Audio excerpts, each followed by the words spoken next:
Polsce z nadwagą zmaga się co trzecia osoba dorosła, a co piąta ma otyłość. Jeszcze bardziej niepokojące są dane dotyczące dzieci i młodzieży, gdzie wśród najmłodszych obserwujemy gwałtowny wzrost liczby osób dotkniętych problemem nadmiernej masy ciała. I tu należy mieć świadomość, że to właśnie nadwaga i otyłość są jedną z najważniejszych przyczyn rozwoju wielu chorób metabolicznych. Aby zaś przeciwdziałać niechcianemu przyrostowi masy ciała, warto poznać, co takiego jest w naszym stylu życia, że tak łatwo tyjemy. Taka wiedza może przydać się zarówno osobom, które chcą schudnąć, jak również osobom, które chcą zapobiec pojawieniu się nadwagi. I dziś chciałbym się tą wiedzą z Państwem podzielić. Jeśli chodzi o produkty, które sprzyjają tyciu, to przede wszystkim jest to żywność wysoko przetworzona. Jesteśmy wręcz zalewani produktami spożywczymi, które co prawda są dosyć smaczne, atrakcyjne wizualnie i szybkie w przygotowaniu, a do tego stosunkowo tanie, to niestety ich ciemną stroną jest to, że dostarczają duże ilości łatwo dostępnej energii. Mam tu na myśli to, że zawierają one wysokie ilości nasyconych kwasów tłuszczowych i tłuszczów trans, a także są prawdziwym rezerwuarem cukru. Przyglądając się etykietom produktów spożywczych można dojść do wniosku, że producenci dodają cukier już niemal wszędzie. Jednocześnie produkty te są pozbawione witamin, składników mineralnych, błonnika pokarmowego czy wielu innych dobroczynnych związków. Praca naukowa z 2021 roku pokazała wprost, że osoby, które często spożywają żywność wysoko przetworzoną, mają aż o 79% wyższe ryzyko pojawienia się otyłości. Pod pojęciem żywność wysoko przetworzona mam na myśli m.in. niskiej jakości parówki i kiełbasy, gotowe dania mrożone, gotowe dania obiadowe w słoikach, konserwy mięsne i rybne, serki topione, słodzone płatki śniadaniowe, masowo produkowane pieczywo, niskiej jakości przetworzone produkty zbożowe typu pierogi czy kluski z jasnej mąki pszennej, mrożone desery mleczne, gotowe sosy w słoikach, czy oczywiście wszelkiego rodzaju żywność typu fast food. Paradoks żywności wysoko przetworzonej polega na tym, że wraz z nią dostarczamy zbyt duże ilości energii i przejadamy się, a jednocześnie jesteśmy za mało odżywieni. Spośród wszystkich produktów spożywczych można zaś wyodrębnić jedną konkretną grupę, która jest wyjątkowo szkodliwa, jeśli chodzi o wzrost zachorowania na nadwagę i otyłość. Mam tu na myśli napoje słodzone. I to nie tylko te gazowane, ale również różnego rodzaju napoje owocowe, do których jest dodawany cukier. Obszerne opracowanie naukowe z 2020 roku pokazało, że każda jedna wypita szklanka takiego napoju dziennie zwiększa ryzyko rozwoju otyłości aż o 12%, a mało kto poprzestaje na jednej porcji. Tak znaczący wpływ napojów słodzonych na wzrost masy ciała wynika z tego, że są one wyjątkowo zasobne w cukier. W jednej szklance takich napojów niejednokrotnie znajduje się nawet przeszło 25 gramów cukru. To tak jakbyśmy szklankę herbaty posłodzili 5 łyżeczkami cukru. Poza tym napoje słodzone mają to do siebie, że nie wywołują uczucia sytości, czyli spożywając je dostarczamy duże ilości energii, a jednocześnie wciąż odczuwamy głód, co sprzyja sięganiu po kolejne produkty. Do tego w napojach słodzonych znajduje się niemal tylko cukier, któremu nie towarzyszą żadne inne wartościowe składniki. W efekcie tego typu produkty są źródłem łatwo dostępnych węglowodanów prostych, które bardzo szybko są przyswajane przez nasze ciało, co skutkuje przyrostem tkanki tłuszczowej. Z własnej praktyki mogę powiedzieć, że w przypadku osób z nadwagą, które regularnie sięgają po napoje słodzone w dużych ilościach, już sama rezygnacja z nich znacząco pomaga w procesie odchudzania i przyczynia się do zrzucenia zbędnych kilogramów. Na liście produktów i nawyków, od których się tyję, zamieściłem też sięganie po ukryte źródła cukru. Pod tym pojęciem rozumiem produkty spożywcze, które raczej kojarzą nam się ze zdrową żywnością, a które to jednocześnie zawierają stosunkowo wysokie ilości cukru, które sprzyjają odkładaniu się tkanki tłuszczowej. Do takich produktów zaliczam m.in. batoniki zbożowe, jogurty owocowe, gotowe sosy sałatkowe, ketchup, gotowe owsianki, suszoną żurawinę czy owoce z puszki.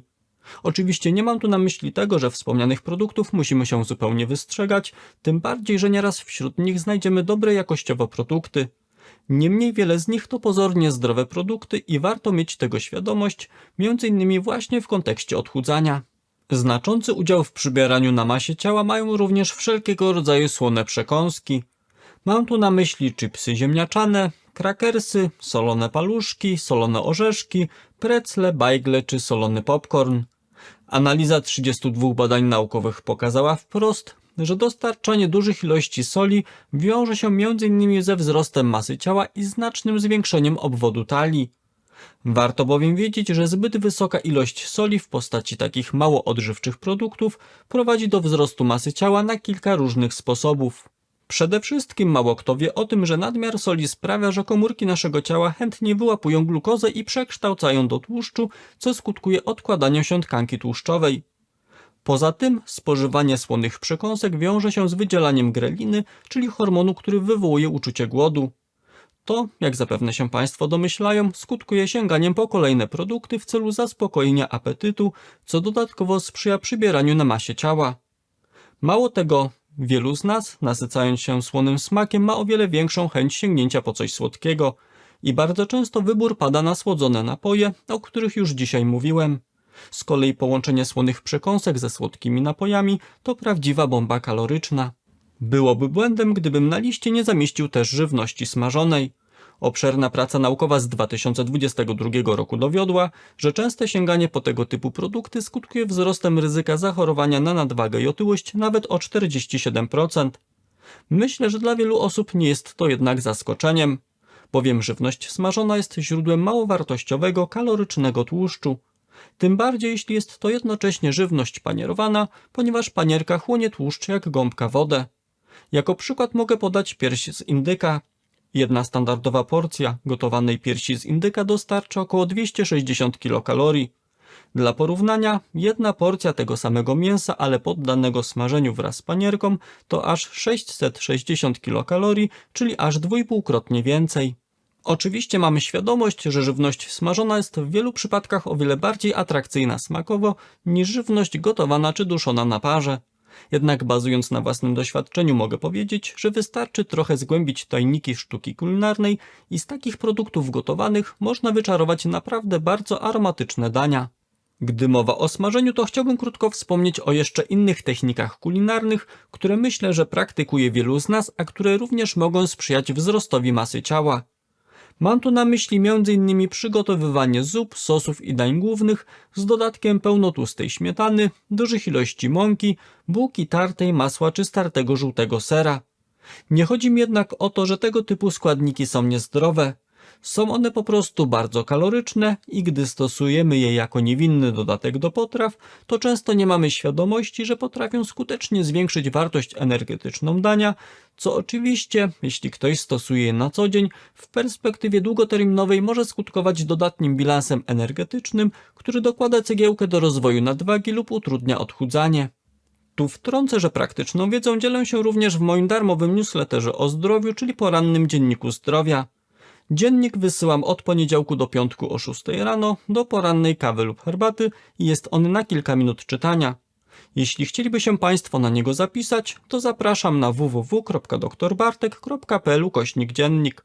Do produktów, które sprzyjają nadwadze i otyłości, zaliczam też napoje alkoholowe. Jak wykazali badacze, regularne ich spożywanie w dużych ilościach zwiększa ryzyko nadwagi i otyłości nawet aż o 51%. Taki zaś efekt wynika z kilku podstawowych faktów. Po pierwsze, należy wiedzieć, że alkohol jest wysokokalorycznym składnikiem pokarmowym. Dostarcza on więcej energii niż białko i węglowodany, zaś tylko nieco mniej niż tłuszcz. Mówiąc konkretnie, wartość energetyczna 1 grama alkoholu to 7 kilokalorii, zaś 1 grama białka i węglowodanów 4 kilokalorie, a tłuszczu 9 kilokalorii. Dla przykładu, jedna standardowa półlitrowa butelka piwa dostarcza około 250 kilokalorii, a zdarza się tak, że mało kto poprzestaje na jednej butelce. Z kolei na przykład 2 butelki piwa dostarczają tyle kalorii, co mniej więcej jedno sycące śniadanie. Jako ciekawostkę też powiem, że metabolity powstałe po rozkładzie alkoholu w organizmie, takie jak octan, blokują utlenianie, czyli spalanie tłuszczu, co oczywiście prowadzi do gromadzenia się tkanki tłuszczowej i zmniejsza efektywność redukcji masy ciała. Poza tym alkohol zwiększa uwalnianie kortyzolu, czyli hormonu stresu, który pobudza nasz apetyt. Z tego też względu częste sięganie po alkohol możemy zaliczyć do nawyków, które sprzyjają wzrostowi masy ciała. To, co może prowadzić do wzrostu masy ciała, choć nie u wszystkich osób, to pomijanie śniadań. Mam tu na myśli niespożywanie pierwszego posiłku dnia w ciągu około 2 godzin od momentu przebudzenia. Analiza 45 badań naukowych dowiodła, że osoby, które bardzo rzadko spożywają śniadanie, mają nawet o 57% wyższe ryzyko nadwagi i otyłości. Taki efekt wynika z kilku mechanizmów działania. Dla przykładu, pomijanie śniadania może prowadzić do zwiększenia apetytu w późniejszych godzinach dnia. Osoby, które nie jedzą rano, zwykle są bardziej skłonne do spożywania większych porcji lub sięgania po niezdrowe przekąski, co zwiększa całkowite dzienne spożycie kalorii. Poza tym badacze zauważyli, że u osób, które pomijają śniadania, bardzo często dochodzi do większego wydzielania insuliny po spożyciu lunchu lub obiadu. A jak przed chwilą powiedziałem, nadmiar insuliny prowadzi do odkładania się tkanki tłuszczowej. Tak jak wspomniałem, taki efekt nie u każdej osoby musi się pojawić. Niemniej, jeśli niezamierzenie przybierają Państwo na masie ciała lub chcą skutecznie się odchudzić, a nie spożywają Państwo śniadań, to warto wziąć ten punkt pod uwagę, ponieważ wysoce możliwe, że włączenie śniadań do codziennego harmonogramu odżywiania przyniesie namacalne korzyści.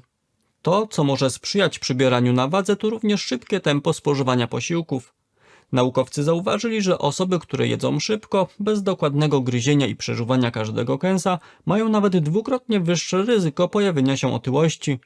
Warto wiedzieć, że istnieje kilka mechanizmów, które pozwalają wyjaśnić związek pomiędzy szybkim jedzeniem a przyrostem masy ciała. Dla przykładu, osoby, które jedzą szybko, mają tendencję do spożywania większych ilości energii niż osoby jedzące powoli. Może to wynikać z tego, że nasz mózg potrzebuje trochę czasu, aby rozpoznać sygnały sytości, które są wyzwalane np. poprzez rozszerzenie żołądka czy uwolnienie pewnych substancji jelitowych. W efekcie spożywamy więcej pokarmu niż potrzebujemy do zaspokojenia rzeczywistego uczucia głodu. Powód ten może wydawać się bardzo błahy, ale rzeczywiście może mieć przełożenie na przyrost masy ciała. Poza tym istnieje jeszcze kilka innych mechanizmów, które mogą być odpowiedzialne za wspomniane zależności, niemniej nie chciałbym nimi Państwu przynudzać. W kontekście dzisiejszego tematu warto wiedzieć o tym, że nasze wybory żywieniowe są podyktowane wieloma różnymi bodźcami, które docierają do nas nie tylko z wnętrza ciała, ale również ze świata zewnętrznego. I niejednokrotnie są one podejmowane podświadomie. Zmierzam do tego, że eksperci zauważyli, że np. oglądanie reklam żywności, w tym szczególnie tych mało zdrowych produktów, wiąże się z większą częstością występowania nadwagi i otyłości. I problem ten szczególnie dotyczy dzieci i młodzieży. W jednej z prac naukowych jej autorzy zasugerowali nawet wprost, że 1 na 3 dzieci otyłych mogłoby uniknąć otyłości, gdyby w telewizji czy internecie nie było reklam niezdrowej żywności. Skoro mowa o oglądaniu telewizji, to od razu też powiem, że wzrostowi masy ciała służy również spożywanie pokarmów w stanie rozproszenia, czyli właśnie na przykład podczas oglądania telewizji, ale także korzystania z telefonu komórkowego czy pracy przy komputerze. Jedzenie bowiem bez zwracania uwagi na posiłek może opóźnić lub osłabić odczuwanie sygnałów sytości wysyłanych przez organizm. Mózg zajęty inną czynnością mniej efektywnie rejestruje informacje o sytości z układu pokarmowego, co może prowadzić do jedzenia większych porcji niż jest to faktycznie potrzebne. Aby nie być gołosłownym, to dodam, że tego typu obserwacje zostały poczynione w jednym z badań z 2022 roku, którego wyniki zostały opublikowane na łamach czasopisma poświęconego tematyce regulacji apetytu. Ważnym elementem naszego codziennego stylu życia, który zwiększa ryzyko pojawienia się nadwagi i otyłości, jest też zbyt niska jakość snu. W 2020 roku została opublikowana analiza 12 badań naukowych, która dowiodła, że osoby, które śpią zbyt krótko, są nawet o 69% bardziej zagrożone pojawieniem się wspomnianych problemów. Jest to spowodowane przede wszystkim tym, że w wyniku zbyt krótkiego czasu trwania snu lub zbyt niskiej jego jakości dochodzi do pewnych zmian hormonalnych, w tym zmian w poziomie hormonów takich jak grelina i leptyna, które skutkują zwiększeniem apetytu, co wiąże się ze spożywaniem większych ilości kalorii. Ponadto niska jakość snu sprzyja insulinooporności, czyli stanu, w którym komórki naszego ciała stają się mniej wrażliwe na insulinę. To z kolei może powodować wzrost stężenia insuliny we krwi, który prowadzi do zwiększonego odkładania się tłuszczu w tkance tłuszczowej. Poza tym znaczenie mają tutaj też pewne zmiany w zachowaniu. Dla przykładu, niewystarczająca ilość snu niejednokrotnie zmniejsza motywację do ćwiczeń i ogólnej aktywności fizycznej, co oczywiście wpływa na bilans energetyczny i może przyczyniać się do przyrostu masy ciała. Co więcej, przeprowadzone badania dowodzą, że osoby, których sen odznacza się niską jakością, cechują się większą tendencją do sięgania po wysokokaloryczną żywność bogatą w cukier i przetworzone tłuszcze. Wobec tych informacji pod tym punktem możemy zamieścić szereg praktyk, które sprawiają, że nasz sen jest krótki lub odznacza się niską jakością. Mowa tu na przykład o korzystaniu z urządzeń emitujących światło niebieskie, takich jak smartfon, tablet, laptop czy telewizor na około 2 godziny przed snem lub później, spędzanie zbyt mało czasu w miejscach dobrze nasłonecznionych w ciągu dnia, częste ucinanie sobie drzemek w ciągu dnia, wstawanie i zasypianie o różnych porach, spożywanie kawy o zbyt późnej porze, czy niezadbanie o właściwe warunki w sypialni.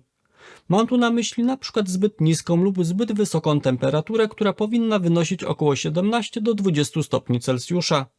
Ponadto brak zadbania o właściwe zaciemnienie i wyciszenie pomieszczenia również może przekładać się na niższą jakość snu. Jak mieli okazję się Państwo przekonać, istnieje wiele produktów i nawyków, które poprzez różne mechanizmy działania mogą wpływać na naszą masę ciała, w tym sprawiać, że tyjemy. Do tego, o czym dziś powiedziałem, oczywiście należy dodać siedzący tryb życia oraz życie w ciągłym stresie, w tym brak podejmowania się praktyk, które pozwoliłyby rozładować napięcie psychiczne. Od początku założenia tego kanału już kilkukrotnie publikowałem filmy, w których opowiadałem o nadwadze i otyłości, w tym co zrobić, aby skutecznie schudnąć. Temat nadwagi uważam za wyjątkowo istotny, bo to właśnie od przybierania na masie ciała zaczyna się szereg problemów zdrowotnych. Korzystając ze sposobności, zachęcam Państwa do obejrzenia jeszcze programu, w którym opowiadam o skutkach nadwagi i otyłości. Być może większa świadomość na temat chorób, które mogą się pojawić w wyniku nadmiernej masy ciała, będzie dla niektórych osób pewnym impulsem do podjęcia się zdrowszych nawyków. Aby się z nim zapoznać, wystarczy kliknąć na miniaturę, która pojawiła się na ekranie. A na dziś z mojej strony to wszystko. Dziękuję za uwagę i do zobaczenia w kolejnym odcinku.